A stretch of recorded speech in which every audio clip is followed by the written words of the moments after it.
భక్తి సంపన్నులై స్వామి యొక్క శ్రీచరణములాశ్రయించిన పరమభాగవతోత్తముల యొక్క పదస్పర్శల చేత పునీతమైనటువంటి యొక్క క్షేత్ర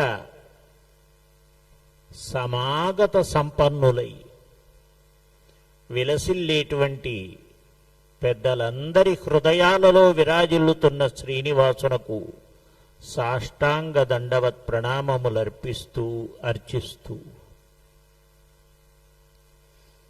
నేడు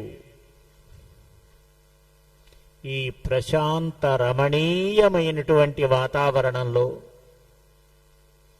శ్రీనివాస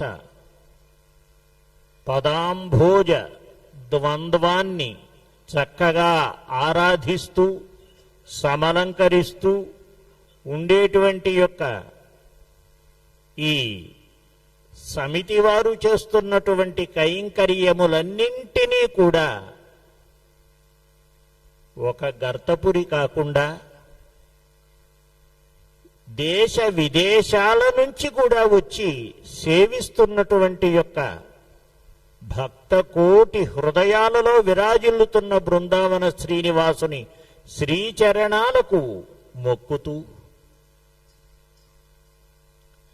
ఇంతటి అదృష్టాన్ని స్వామి ఇక్కడ ఇస్తారు అని చెప్పేసి ఏనాడు అనుకోలేదు. ఇది గర్తపురి అంటే అర్థం గుంటల ఊరు అని. అందులో పెద్ద గుంట ఉన్నది ఈ ప్రాంతంలో. ఇంత పెద్ద గుంటని ఇంత పెద్ద పంటగా మార్చినటువంటి వారే సమితి వారు.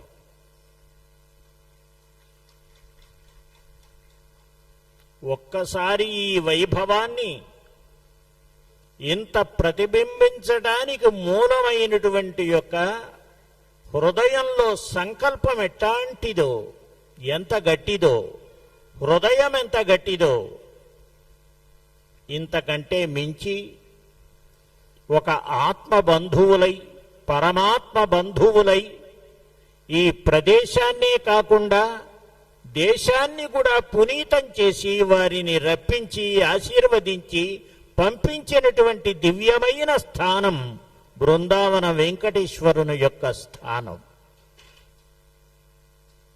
కాబట్టి ఎందరో మహానుభావులు స్వామిని సేవించి ఉన్నతోన్నతమైనటువంటి స్థితులలో ఉన్నారు.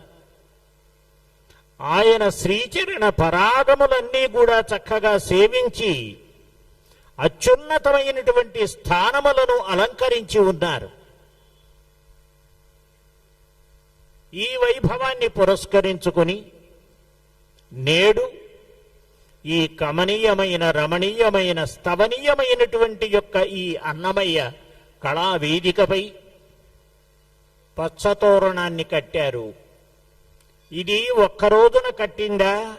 నిత్య కళ్యాణము పచ్చతోరణంగా విలసిల్లే సభావేదిక ఇది. ఈ సభావేదిక అందరి హృదయాలను రంజింపజేయడానికి కారణభూతమైనటువంటి యొక్క వేదిక.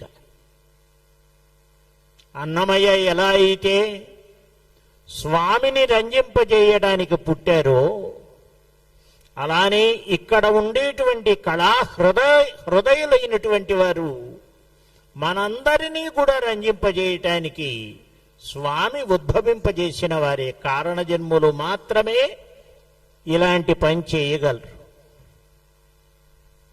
కాబట్టే మనకెప్పుడో వచ్చింది బృందావనమది అందరిది, గోవిందుడు అందరి వాడేలే అని. అది ఇక్కడ సార్థకమైంది. కాబట్టి నడిచేటువంటి నడతలో అన్నింటిలో కూడా మార్గాలన్నింటిలో కూడా గొప్ప మార్గం ఏదయ్యా అంటే భక్తి మార్గం. భక్తి అంటే భగవంతుని యందు మనస్సును స్థిరీకరించినట్టయితే ఏ విధమైనటువంటి ఆపదలు మనకు రావు. మనస్సు ప్రశాంతంగా ఉంటే ఏ వ్యాధి లేదు కదండి. మనం అనుకుంటూ ఉంటాం కదా ఇంట్లో, మనోవ్యాధికి మందు లేదు అంటాం కదా. ఇంత మన వెంట రోగాలు వెంటపడటానికి కారణమేమిటి? అతిగా ఆలోచించడమే. ఏది ప్రధానంగా అందరి మనస్సుల్లో భావిస్తున్నాం? ధనమే. కానీ భక్తి ధనం గొప్పది అని చెప్పేసి నిరూపించి కోట్లాది మందికి అందించినటువంటి యొక్క దివ్యక్షేత్రాలలో